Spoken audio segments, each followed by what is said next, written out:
कभी सोचा है कि पृथ्वी से 400 किलोमीटर ऊपर एकदम सितारों के बीच क्रिसमस कैसा लगता होगा?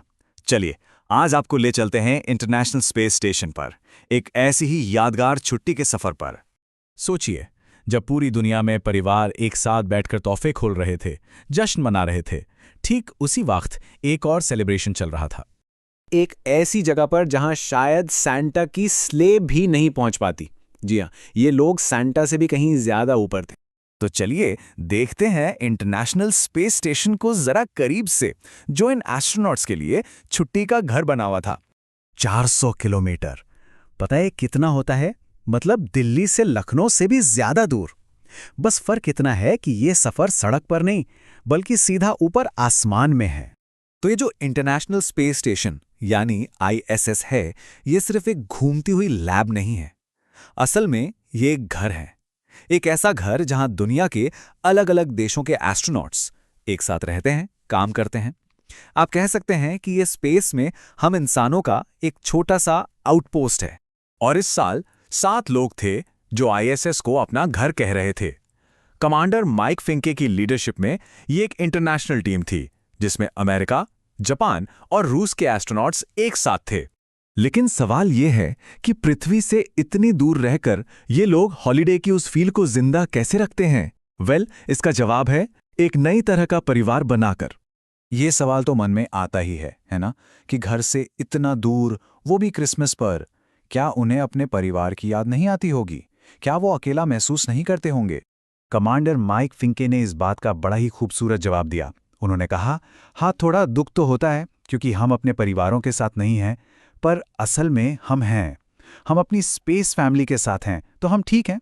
ये शब्द बताते हैं कि उनके बीच का बॉन्ड कितना गहरा था, बिल्कुल एक असली परिवार जैसा। और पता है, उनकी ये फैमिली सिर्फ स्पेस स्टेशन तक ही नहीं है, इसमें वो सब लोग भी शामिल हैं जो जमीन पर मिशन कंट्रोल में बैठे हैं। अमेरिका, जापान, यूरोप और रूस में। ये वो टीमें हैं जो 24 घंटे काम करती हैं, ये देखने के लिए कि उनकी स्पेस फैमिली सुरक्षित रहे। तो फिर स्पेस में क्रिसमस आखिर दिखता कैसा है?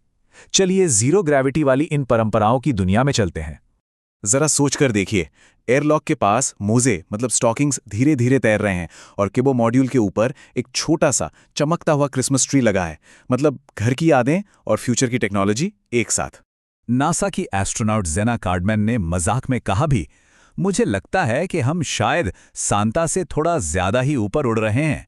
देखिए, इतनी छोटी सी जगह में ऐसा हल्का फुल्का मजाक माहौल को अच्छा बनाए रखने के लिए बहुत जरूरी होता है।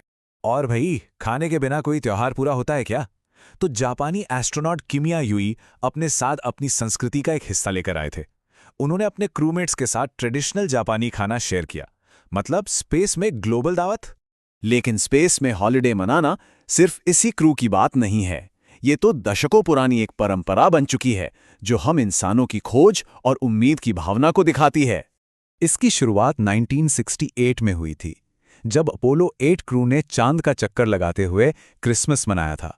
और तब से लेकर 2000 में जब ISS पर पहले क्रू ने रहना शुरू किया, ये एक नई परंपरा बन गई। और देखिए, 2025 में एस्ट्रोनॉट्स ISS पर लगातार 25 साल क्रिसमस मनाने का माइलस्टोन पूरा करेंगे। ये परंपरा हमें बस यही याद दिलाती है कि हम कहीं भी चले जाएं, अपनी इंसानियत हमेशा साथ लेकर चलते हैं। कमांडर फिंके और उनके क्रू ने हम सब के लिए एक बहुत प्यारा मैसेज भेजा था। उन्होंने कहा, इंटरनेशनल स्पेस स्टेशन पर मौजूद हम सब की तरफ से आप सभी को छुट्टियों की ढेर सारी शुभकामनाएं, मैरी क्रिसमस और नया साल बहुत बहुत मुबारक हो। सोचिए, 400 किलोमीटर ऊपर से आया ये मैसेज, एकता का, एक साथ होने का। यह हमें कितनी बड़ी बात याद दिलाता है। ये बताता है कि हम सब सारी सरहदों और मतभेदों से ऊपर एक ही हैं। जब आप स्पेस से नीचे देखते हैं, जब आप हर 90 मिनट में एक नया सूर्योदय देखते हैं, तो हमारी ये दुनिया कितनी नाजुक और खूबसूरत दिखती होगी, है ना? ये अनोखी क्रिसमस की कहानी हमारे लिए यही सवाल छोड़ जाती है कि स्पेस से मिलने वाला ये नजरिया हमें एक साथ रहने के बारे में क्या सिखाता है।